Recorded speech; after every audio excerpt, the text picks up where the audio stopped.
He's with the Rotary District. Thanks for recording, Juliet. Herb is with Rotary District 7430 up in the Allentown, Pennsylvania area.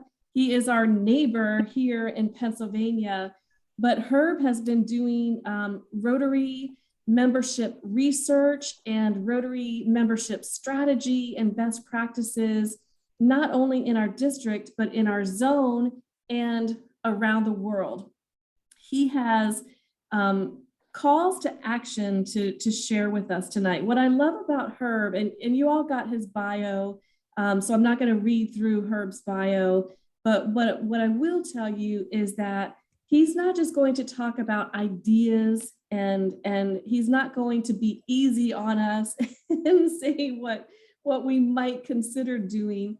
He really has taken a deep dive into our district to learn about our membership trends, and he has tailored his best practices and calls to action to us in Rotary District 7390. And that's exceptional. Not very many speakers go that extra mile. So thank you, Herb, for doing that. And Herb is currently serving as a Rotary coordinator in Zone 32. He's a past district governor, and I will just turn the floor over to him. You don't want to hear me talking. We want to hear from Herb and learn what we can. Herb, before you get started, I'll just remind everyone to ask if you can turn your cameras on, please do, because it's so much more interactive and engaging when the presenter can see faces instead of boxes with just names.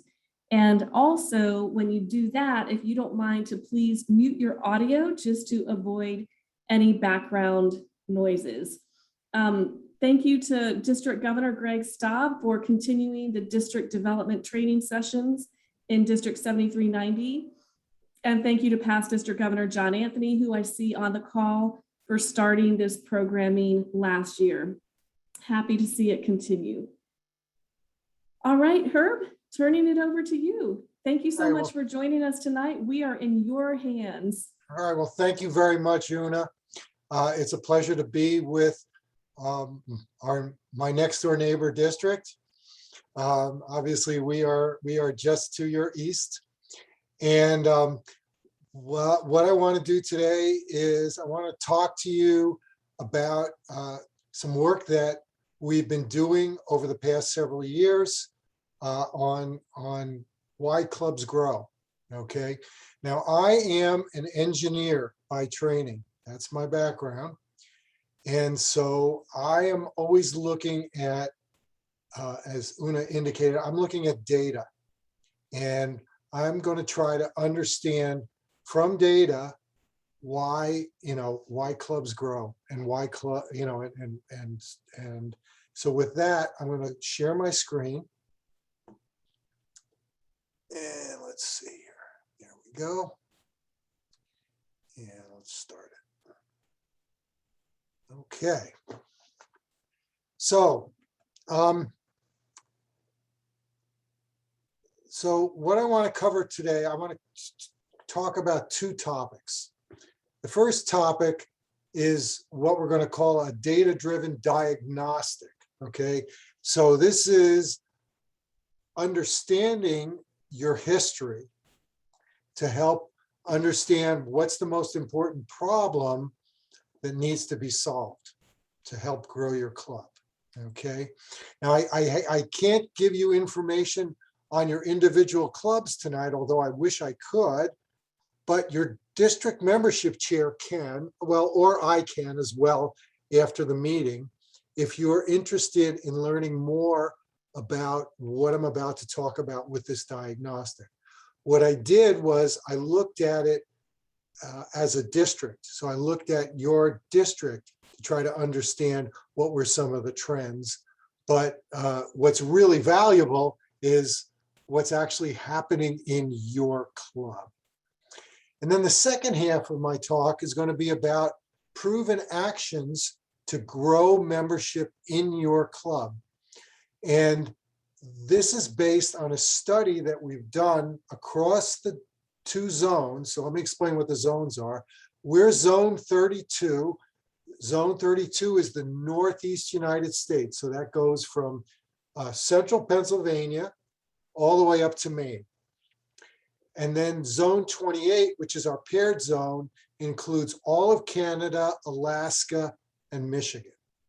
So we did a study on clubs that have grown during the COVID-19 pandemic and why, and what were some of the main reasons why they grew.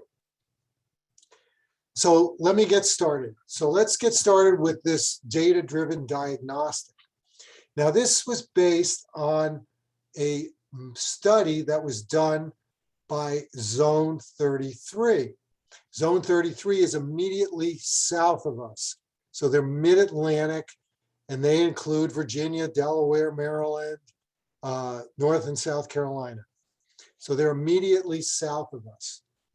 And this work was done by a statistician. His name is Terry Weaver. And the goal of this work was to predict a Rotary Club's current and future membership growth successes and failures. Okay. And obviously I'll give you a hint.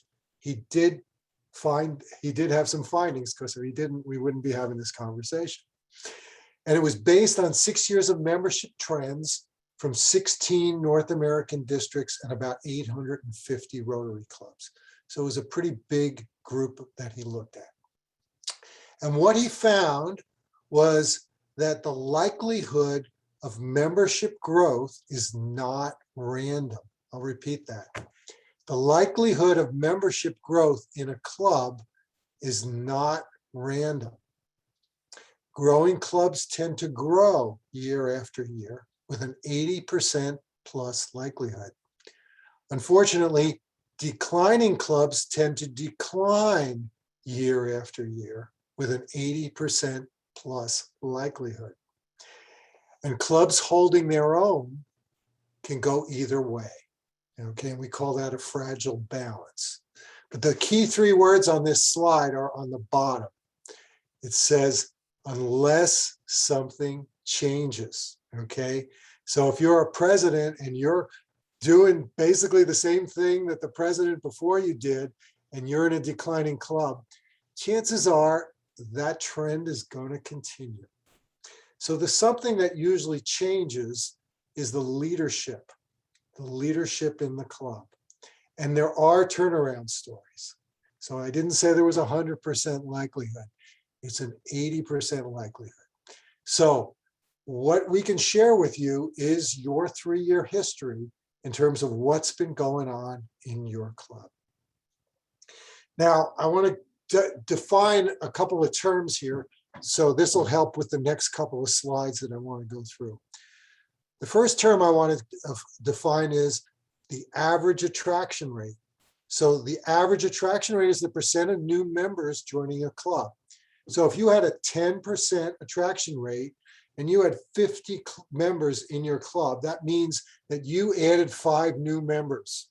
Okay. The second term I want to determine is the average attrition rate. Okay. And the average attrition rate is the percentage of members leaving your club. Okay. And that's, again, 10% of 50, you lose 5 members a year.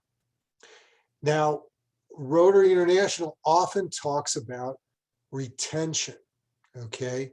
Attrition is simply 100% minus retention.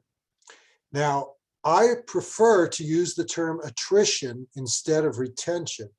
Why? Because we can compare attrition directly to attraction. And if attraction is greater than attrition, your club is growing. If attrition is greater than attraction, your club is getting smaller. Okay, so definitions. So the next thing I want to talk about, I want to spend a couple of minutes here talking about attrition. Okay, attrition is real. Okay, it happens to every single club.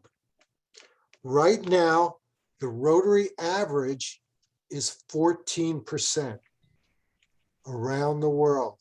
And guess what? I looked at District 7390. District 7390 average attrition is 14%.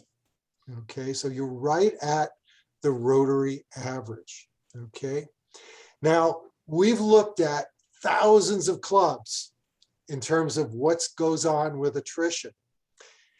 And I'm going to define world class as 8 to 10%.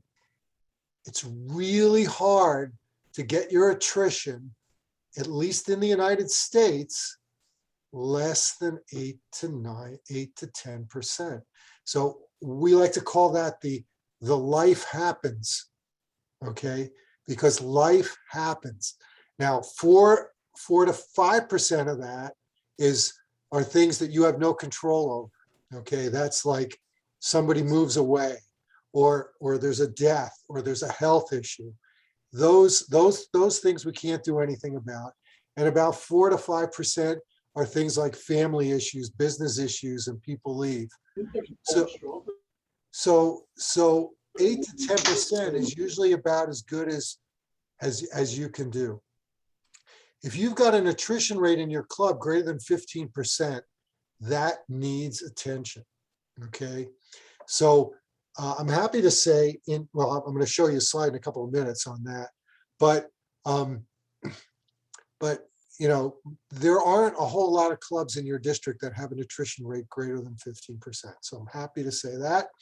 However, you know, Rotary does talk a lot about attrition, or well, they talk about retention and not losing members.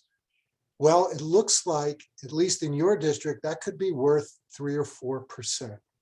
Okay, that's probably that's the upside. Okay, but as Terry Weaver, who came up with this diagnostic, would tell you, is you can't grow your district by retention alone.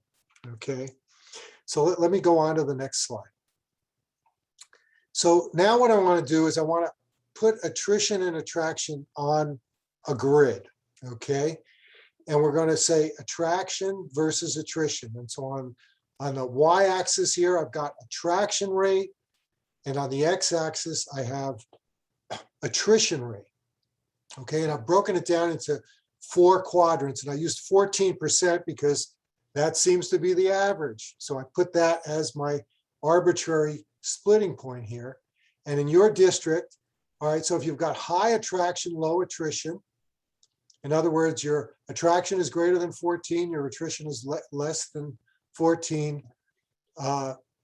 you've got, well, I'm going to call that a growth culture. Unfortunately, I only found 1 club in your district that fell into that category, okay? If we look down below here, where we have the low attrition, low attraction, I'm going to call that static. Well, half your clubs fall into that category. 21 clubs fell into that category. If we go up to the top, high attrition, high attraction, I call those revolving door clubs. Well, 4 of your clubs fell into that category. And in the bottom one, which is the one we don't want to be in, low attrition, high attraction, high attrition, low attraction, I call that the danger zone. We had 17 clubs that fell into that category, okay? But I want to emphasize that of those 17 clubs, you know, if I were to change this number from 14 to 15%, where I said it needs attention, that 8 of those clubs would move over to quadrant 2. So there were only 8 or 9 clubs out of 43 that really had an attrition rate greater than 15% in your district, okay? So what does this tell me? Okay, now obviously with the attrition, we said the average was 14. So if we look up on the top here, 22% were less than 14, 21% were greater than 14. That should say greater than 14. Well, that makes sense because I told you that was the average, okay? But now if we look over here on the y-axis, 38 clubs were less than 14% attraction, and only 5 clubs were greater than 14, okay? So what should we be thinking about? Okay, where's the opportunity? Well, I'd argue in your district, and again, it's club by club, so we can get you the information. But on average, your opportunity is attracting more members into your clubs. Okay, and I'm going to speak to that in the second half of my talk. At this point, I want to stop for a second and ask if there are any questions about what I'm just sort of laying the groundwork here, but are there any questions at this point? Hi, Herb. This is John Anthony. I have a quick question for you. So thanks for being here, by the way. Were there any changes in membership trends during the pandemic? Actually, there were. Okay. And one of the big, because we had a really rough year last year across North America. Okay. We really did. And almost every zone across North America had the same result. Each zone lost about 5% of its members. But interestingly, if we look at attrition and attraction, well, you'd think it was the attrition rate that went up, but that wasn't the case. What happened last year, the attrition, the number of members that we lost last year was very similar to what had been happening in previous years. It didn't change. What changed was we were not bringing in nearly as many members as we were before the pandemic, okay? And we looked at, at least 10 or 15 districts with this, and the trend was always the same. The attrition was about the same, but the attraction went down. It's starting to come back. It's starting to come back, and we need, we need to continue that, because we do have a great opportunity this year to bounce back from what happened last year. Any other questions?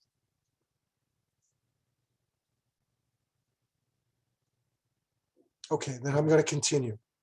All right, so now the next thing I want to talk about is this study that we did. And when I talk about this, I'm not going to talk about this specifically from the point of view of attrition versus attraction, but you can think about that as we go through this, because there are aspects of both in what I'm going to share, okay?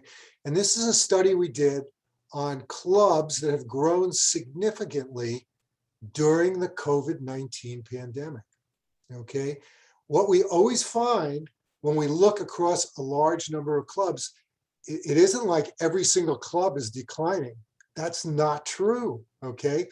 There are a portion of clubs that are growing. Now, last year was a tough year, but these clubs that I'm going to talk about next used the pandemic as an opportunity for growth. They didn't use it as an excuse. They used it as an opportunity, okay? And our study was relatively simple. What we looked at were clubs that had grown greater than 5 net in membership last year, okay?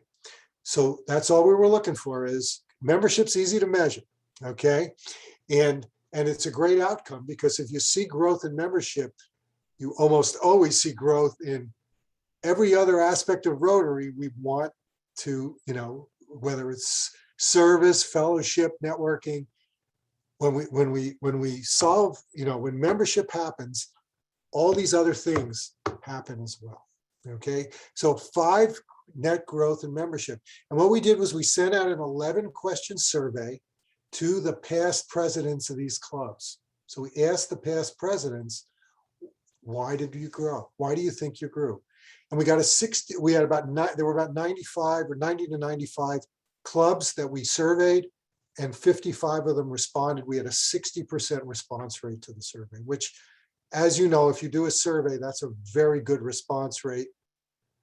I've been doing this type of survey for a couple of years now, And I'm not surprised at that response rate because these past presidents were proud of what happened last year. They're more than happy to tell us why they grew. Now, we asked a number of questions, but the first question was the most important. The first question was, give us the top 3 reasons why you think your club grew last year. And it was open-ended. They filled in the blanks. And then what we did, there were 5 of us, and we all went through the data independently. We didn't talk to each other. We all went through it independently, and we tried to bucket the responses into, a number of different categories to see what the trend was. And interestingly, we all came up with very, very similar categories. Okay. And the 4 categories that we came up with were these. Okay. And it was relatively easy to put the information into 4 categories. The first one was these clubs had clear membership goals and a plan. Okay. Number 2 was they made sure that they were visible in the community and they had a strong public image effort. Okay. Number 3 was they were active in their local community. They had many service projects and events, and I'll explain what I mean by events, but many service projects was sort of the foundation. Okay. And then finally, these clubs had active, intentional member engagement. And clearly, on top of that, when you read through the responses, these clubs had strong leadership, okay? And the leadership was the glue that made sure all of this happened, okay? So membership goals and a plan, visibility in the community, active in the community, and intentional member engagement. Okay, and I'm going to go through each one of these in a little more detail. So the first one was about starting with a goal and a plan. Now, as I mentioned, I've done this survey on different levels several times. 6 years ago, when I became district membership chair, I needed to learn why clubs grew. And I did a similar survey on a much smaller scale in my district. And at that time, what I did was I did telephone interviews, okay? And recently I had to do president-elect's training across some of the different areas in the Northeast United States. And I did some more of these telephone interviews. And the interesting thing I find is I always hear the same comment, and I don't ask for it. It just happens. And when I talk to these past presidents, the comment that I always hear is, Herb, when I was club president, growing our membership was a top priority in our club. In other words, it didn't happen by accident, okay? It was a top priority in our club. And I emphasize here that, we also need a plan. It's not just a goal, but we need a goal and we need a plan. Okay. And in fact, 3 months ago, I was talking to a member of the Liberty, New York club, the president, his name was Gary. And I heard it again. Herb, our goal last year was to grow membership. And sure enough, that was one of the clubs on this list. So we did ask some other questions about goals and plans. And it turned out that 88% of the clubs that responded stated that membership growth was a top priority. Okay. 83% of these clubs, they had an explicit goal and they uploaded that goal into Rotary Club Central. And 85% of them had a club membership committee with multiple members. So, this is very, intentional what they're trying to do here. Another thing we read a lot in the survey results was that active recruitment by members was a key strategy. Okay. And, this Shaker's initiative around each one bring one is not such a bad idea. Okay. Members asking friends. In fact, I just saw a statistic on this a couple of weeks ago. Across the world, 87% of Rotarians that join Rotary, new Rotarians, were asked by a Rotarian. So it doesn't happen by accident. There were active follow-up with prospects. Okay, they had a process in place on how they were making sure they were following up with their prospects. The leadership of the club had active, consistent messaging to club members on inviting others to their meetings. And at least 2 of the clubs started satellites with alternate experiences. And of course, when you start a satellite club, you tend to grow a lot more. Now, one of the things I've often heard, and in fact, I saw it in the survey, I saw 2 responses in the survey where a club president said, well, we really focused on service projects and we didn't really think about growing our membership. It just happened. Okay. Well, that's great. And we're going to talk about service projects on a couple of slides here. But what the data shows me is if we do both, if we focus on active service projects and we focus on making membership a top priority, we do a lot better. Okay, so think about that. You do need that foundation, but what was very clear from this survey was these clubs also focused on membership growth as well. Okay, now I did add another slide in here, which really, because we wanted to talk about growing Rotary clubs. We didn't see this a whole much in the survey. We only saw 2 clubs that did this, but I've done this survey before, and when I've done it on a smaller scale, I see the idea of starting an alternate experience a lot more, especially when we look at clubs that grow significantly. Okay, so I want to encourage you to think about this depending on your club's experience and the size of your club. An alternate experience sometimes can really jumpstart and help you grow your club. Now, the example I want to cite here is the Newtown Rotary Club. The Newtown Rotary Club last year, during the pandemic, started a next gen group, essentially young professionals under the age of 35. And of course, it took a champion, but there was a champion in that club that wanted to make that happen. And that club last year grew from 30 to 50 members. Okay. And there's a lot of ways to think about this. Sometimes it's a different meeting time. Sometimes it's an adjacent community. Sometimes it's a different demographic, like young professionals. I've seen clubs that meet at a country club that people aren't going to join because the dues are so high. So they create a service group. Okay. Common cause, we've seen that as well. So think about that. If you're so inclined, if that's something that makes sense to you, you can really jumpstart a club and change the dynamic in the club with growth. Okay, next slide. All right, the next topic I want to cover is visibility.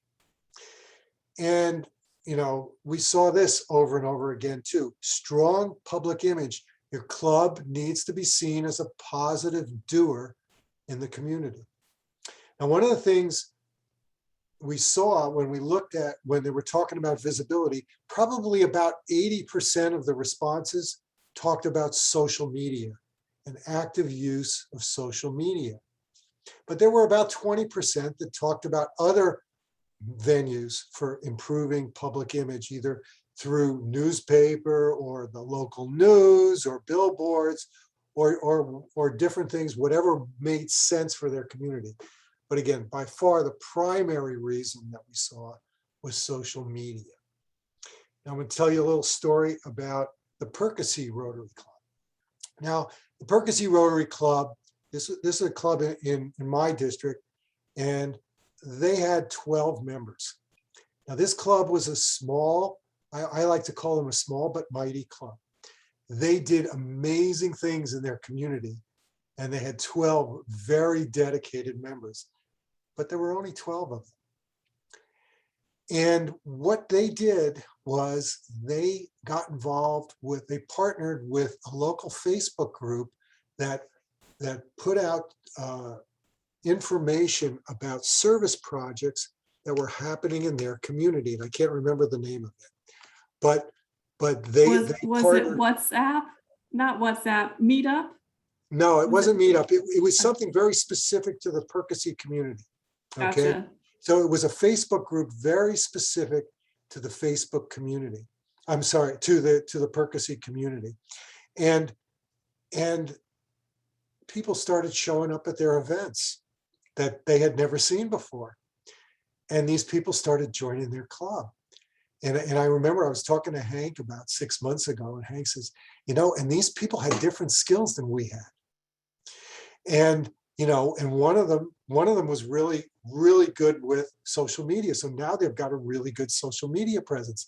And another one was really well connected in the community and learned about this miracle of Rotary and started inviting other people. And that club grew from 12 to 25 members. And I would argue they're on their way to 40. Okay. So again, I like to tell little stories along the way here, but this does matter. Visibility does matter.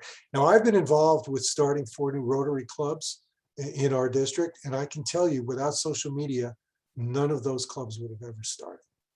It's a very, very important piece. Okay. Oh, if anybody has questions along the way, I don't know, what's the format on this? Should I wait till the end, or should I? Yeah, I think if you're comfortable taking questions as they I'm come always up. comfortable taking questions. So if anybody has any questions on those first 2 topics before I continue.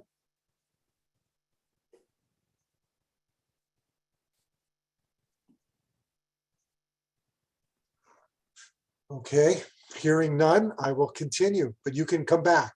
There's no problem. All right. So number three was they didn't just have visibility in their community, they're active in their local community. They have many events and service projects. So the most common thing we saw when we looked at the data and we looked at their responses was they had many highly visible service projects, often monthly. So they weren't thinking about big projects, they were thinking about many, many projects so people could be engaged and involved. Okay. Another common theme we heard was they jumped on the opportunity to help those in need during the COVID pandemic. And so there were a number of projects along that line. So I mentioned the Liberty Club before. They had, I should have practiced because I don't remember, but they had a 3-phase program in the community. And one of them was helping, initially helping those who needed, I think it just came back to me, that they helped people that needed foods. They started with hunger projects. Then they went to helping restaurants who were struggling and helping them, with gift cards and getting people to buy gift cards and going to restaurants. And then finally, the 3rd phase was they were helping with the vaccine effort once the vaccines came out and helping with that. So that was a great example of, a 3-phase project that they focused on helping those in the community. And many of them partnered with civic groups that were helping in the community as well. So service was really important. But the other thing that we learned when we did this study was it wasn't only service. 2/3 of the clubs told us that they held events that were targeted at new member attraction. Now, many of those targets were non-Rotarians to service projects, but several of the clubs talked about a Rotary Day social event. Now, that's a lot easier than it was a year ago, right? to introduce Rotary to the community. Our club just had a mixer with our local chamber. We had 150 people come to it, and we're going to get a number of new members from that event. So it isn't, services is the foundation, but the idea, once you've got that foundation, you can do some of these other things as well. Okay, so that's a bit about being active in your local in your local community. And then finally, active, intentional. Oh, wait a minute. Yeah, that's okay. Active, intentional member engagement. Okay. These clubs said they met weekly with mixed formats. They didn't stop meeting. That was a common thing that I saw. Well, we didn't stop. As soon as we had to switch over, we just switched over to Zoom, and we figured out how to make that work with our clubs. And it wasn't just Zoom. They had mixed formats. Sometimes they would meet twice a month on Zoom, and then they'd do service projects twice a month and different things like that. So we saw that. But the common theme was they were active. They had their members involved. Another topic that we saw was they had strong meeting programs. I'm going to tell you a story about a club in New Hampshire.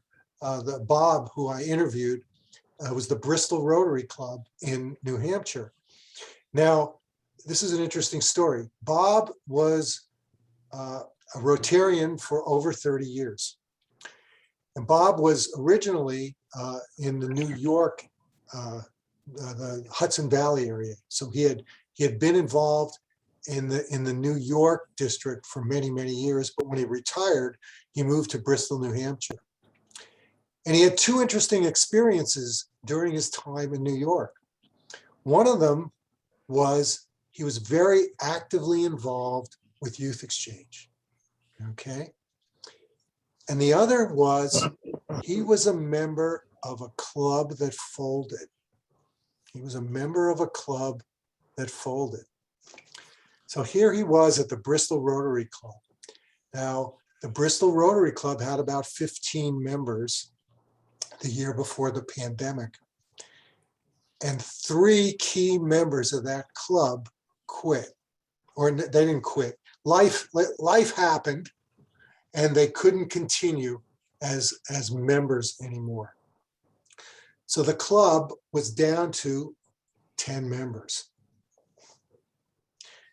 And Bob could see the writing on the wall because he had experienced this before. He knew what came next if they didn't do something. So the first thing they did as a club with 10 members was they set a goal of doubling the size of their club next year. Okay. So he made sure, and then they built a plan around that. And then what he did was he took advantage of the fact that he had all these connections with past youth exchange students from all around the world. And he had Zoom meetings, and he told me, he said, we would have these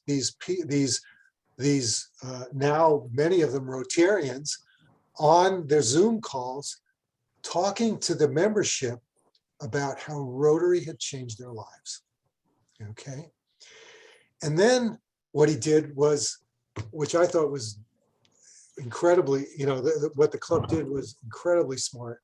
It says, well, we can't do a fundraiser this year. So what we're going to do, instead of asking local businesses for money for sponsorships, what we're going to do is we're going to ask them to attend one of our Zoom meetings. And he did that.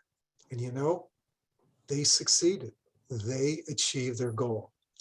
And they invited members of the school board, they invited members of local businesses, and they doubled the size of their club in 1 year. So that was an interesting story about engagement. Okay. Another thing we heard was fun, family fun. And another thing we saw was a number of them talked about, well, once we've got these new members, we don't want to lose them. So we assigned mentors to help them get involved and get them involved on committees and projects. So it was active, intentional engagement. And one of the club members, I put this one down on the bottom because I always feel this is very, very important, talked about how he made sure he was recognizing all the contributions by the participants. And obviously that's a key part of leadership, is thanking people and sincerely thanking people for what they do. So those were the 4 areas. Before I go on to my last slide, any questions, any thoughts about this study? I did have a question. Sure. It's Sherry from Paradise, and we have, there's a lot of dynamics in our club at the moment, but one thing we're struggling to do is identify quality service projects that could, we have had a few that have high visibility to 2 great nonprofits that we've invited to speak at the meetings and invited to become part of the meetings, but their board felt the cost was too high. So we thought, okay, can our club sponsor their membership for a year or 2, or get another member to sponsor their membership for a year or 2? Has anyone been doing that? So, because once we feel they're part of the family, let's say in a more official way, they can also help get the word out, and we can identify some great service projects that could give us more of that community lift. So the idea is for a year or so, you're going to subsidize these. Yep. Like maybe 2 years. Like we would have normally given them funds every year, and so maybe part of that would be designated towards membership. That certainly could work. So what we saw, we actually did ask that question on the survey. We did see a portion, probably not a whole lot. So when I'm showing you these results, this is like 70–80% of the clubs talked about these 4 areas, right? Actually, it's if you look at all 4 of these areas, 95% of the clubs talked about all these areas. But we did see that probably about 25% of the time. So there were clubs in here that thought about ways to reduce club dues for members. So if it will work in your particular situation, give it a try. I'm not going to say no. So, any other comments on that? I have a comment. This is Ben Marthin from the Rotary Club of the West Shore, and we have a very small, stagnant club. But we did the past 2 years, we've done a fundraiser that's been moderately successful especially for the size of our club, we think. But for the platinum sponsors, the Paul Harris Platinum sponsor and the gold level sponsor, it included a year of membership in our club. So that came along with an event sponsor, and it did add 2 members to our club, and their employers opted to continue as platinum sponsors the second year. And it's actually a way that we got a much younger member, a 25-year-old member in our club, which we're super excited about because the average age is probably in the 80s. So that so far it's only year 2 of it, but it worked very well tying it into a sponsorship for a fundraising event. Good. Thank you. Thank you. Can I just make a comment on that to the whole question with Sherry, that really the only payments that have to be covered are the district dues and the Rotary International dues, and if there's a lunch fee, there's a lunch fee, and your club can choose to waive all the other dues if they would like to, and able to afford nonprofit organizations the membership. Mm-hmm. Yeah. Good point. Absolutely. So Right. comment. I'll come back to that comment, but okay. Any other questions?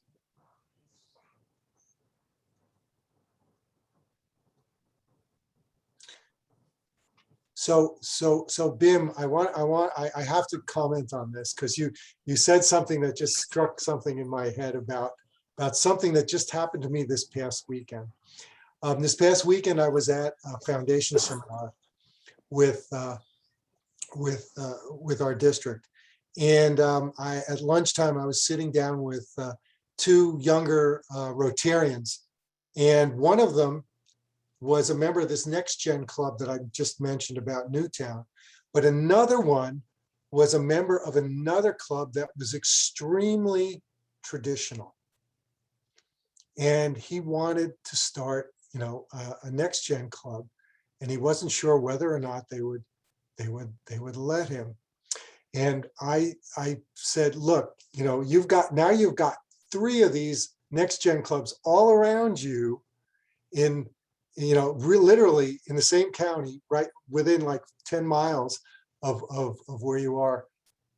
Maybe you should just point that out to your club leadership that this really does work. And all 3 of these clubs are growing significantly. And it's an opportunity for change. And I hope he takes it back to his club and sees. What I see with these Next Gen Clubs is that the clubs that do start them, they have no intention of spinning off these clubs. Okay, they have no intention, because they realize that this is their future. Okay, it's not so just some food for thought. And again, I don't know anything about the culture of your club, but when you said that, I just thought about that. And of course, every club's culture is different. So, okay. And Herb, I think it's fair to recognize too that every community is different. Yes. And the culture is different, the community is different, but what we can choose to do, we have so much freedom now in membership in Rotary, that what we can choose to do to fit our club's culture and to fit our community culture, we hardly have any barriers anymore. We can make decisions that fit our club and our community. Absolutely. And and what I've shared here is not rocket science. Okay, what I've shared here is, look, there's four reasons. Okay, it isn't like there's 100 reasons. There's 4 things to think about, and you probably heard each one of them one by one.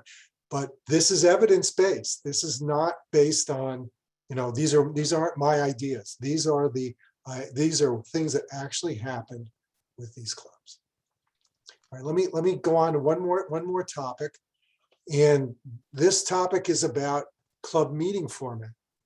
So we asked these clubs that had grown, tell us about your current and future club meeting format. And here's what we learned.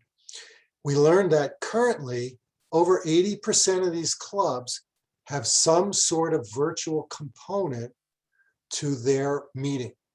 Okay, so 80% of them do. And even they feel that in the future, at least, 57% of them think they're going to continue to have some sort of virtual component. So they're not planning to go back. Most of these clubs are not planning to go back to their pre-COVID ways. Now, I will cite an example, which is my club. My club totally embraced Zoom. I know I was talking to past District Governor John Anthony about this the other day, right? And I know this isn't every club, but we totally embraced Zoom when we were through the pandemic. And we had speakers from all around the world. Now, don't get me wrong, I would much rather be with you face to face right now having this conversation, although that probably wouldn't be practical. But what we're doing with our club is every other week we meet face to face with a hybrid format, because we still get 10 people on our hybrid meetings. And then every other week we meet via Zoom. And just 2 weeks ago, well, I mean, we had, for a whole year, we had a Rotary Peace Fellow from Japan that joined our club every single week, because our meeting was at 7:30 in the morning and it was 8:30 at night there. And he joined us every single week, and he brought us speakers from Mongolia and speakers from Japan. And it was really, it was really incredible what we were able to do with Zoom. So we actually get just as many or more people on our Zoom meetings than we do at our face-to-face, and they're different. So we're engaging more people. Now, I understand that's not for everyone, but think about that. Think about what are the things that we've learned during this pandemic that we shouldn't forget when it's over. Okay, and I think that's my last slide. So, which of the changes should your club adopt, that they've adopted during the pandemic that we need to retain, because we've learned a lot over the last, year and a half, that there are some good things. There are some not so good things, but there are some good things as well. So thank you. And at this point, I'll take some more questions if you have them. Herb, I love the format that you just described. If I understood it correctly, you're alternating between live and Zoom meetings. Yep. I think that is so much more effective. Our club is currently doing hybrids, and so they're hosting a live meeting, and anyone who wants to join via Zoom can join that way. But it has presented so many technology issues and barriers. I logged in today, and all I saw was the dais, and there was nobody there. I saw that for 15 minutes. I just kind of left it there before I just left the meeting. But I really like the idea of alternating live and then hybrid, because every other week, at least those who want to attend either way can attend. Well, again, it's not for everyone. I mean, our club, I'll give you an example. The Emmaus Rotary Club, which is right next door to us, have 100 members. They're very business focused. They had to get back together live as soon as possible. Yeah. All right. So it really depends on your club's culture. Okay. But if it makes sense, think about it. Good. Juliet, do you have a question or comment? Yes, Herb, this has been great. So tell us more about what your role is at the zone level, and can clubs tap into you? Oh, sure. I'm happy to do a talk for a club. I do that all the time. But my role is I'm the title is zone coordinator, but essentially what I am is I'm the membership chair for the Northeast United States. And John is part of our team, and John is responsible for the three Pennsylvania districts and the Southern New Jersey district. And so we have a team that works on presentations or studies just like this. We are really focused right now. One of the things we're really focused on is building a workshop for presidents-elect in the springtime, that we can provide each president-elect customized information about their club, where they've been, and what are their opportunities for the future. So that's an example of one of the things that we're doing. And obviously you've seen this study that we've done on clubs that have grown during the pandemic, but a whole lot more. In fact, we had a meeting, we also have a committee that focuses on diversity, equity, and inclusion. We have a committee that focuses on Rotaract. We have, and obviously we have a committee that focuses on data analytics. Okay. And we're going to be providing you with information about your district as a district leader in terms of, so this is for Greg and for Juliet, and we're going to be providing you information about where you are today with membership growth, and based on your history, where you're likely to end up. And I'm going to be, actually, you're going to get that from me in about a week. So, and I'm going to be sending, I'm either going to be sending that out to you monthly or bi-monthly, because, you know, what we want you to know is where you really stand with respect to what's happening with respect to membership. So Herb, yes, thank I'm you. more than happy to talk to clubs. So if this is something, and obviously I have a little different spin when I talk to clubs, but it'll, you know, I'll look at your history and we'll talk about your club. I just can't even imagine the lengths that you go to with all the research and all the data collection and analysis. And I just appreciate that. And I admire that in you. Thank you so much for doing that for our district here tonight. I'd like to suggest that, you know, to the district leadership, Greg and Juliet, that we don't just put this video on the website and wait for people to come to it.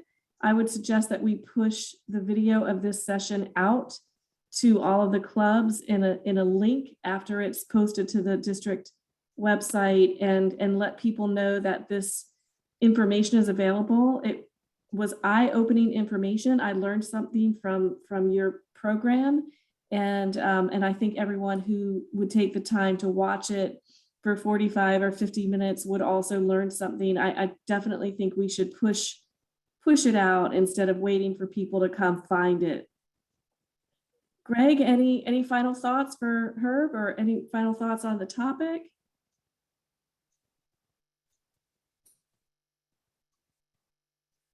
Unmute. No, thank you, Herb, for being with us tonight. It's greatly appreciated. And I have been during my club visits, which are we're in the throes of right now, referring clubs to, you did a presentation similar to this at Mid-Atlantic Pets, and that recording is up there, and I have been steering people toward that recording, and will now use this one, because obviously this one has a much more data than you had when you did the MA Pets presentation. So, but I myself am a numbers guy, and so this really speaks my language. And I think it's there's information in there that every club can use, no matter what size they are. And we're certainly do everything we can to push that information out to them. Yep. Excellent. Herb, thank you for breaking it down into 4 simple steps: the club membership goals and planning, strong visibility, active in the local community, and active and intentional about membership engagement. And I think the number one takeaway for me, and I hope people feel that the strong leadership is essential to those 4 legs of the table. So we've got to find the strong leaders in our clubs and in our district who can take us into the future with regard to membership and service and visibility, the whole 9 yards through our district. And we're coming right to 7 o'clock. Herb, do you have any final comments for us? I guess my final comment was Cindy Horniman, who was the district governor before me. She came up with this mantra, and because we try to, you know, we really wanted to grow membership in our district, and what she used to say was, more members, more service. So I'll leave you with that. Thank you so much, Herb. More members, more service. All right, everyone. It's been great to spend this time together. Thank you for engaging in the district development session. Our next session is on December 13th, and I hope you'll join us again for that. Herb, thank you so much for joining us here tonight. Looking forward to staying in touch. Thanks, everyone. Thanks.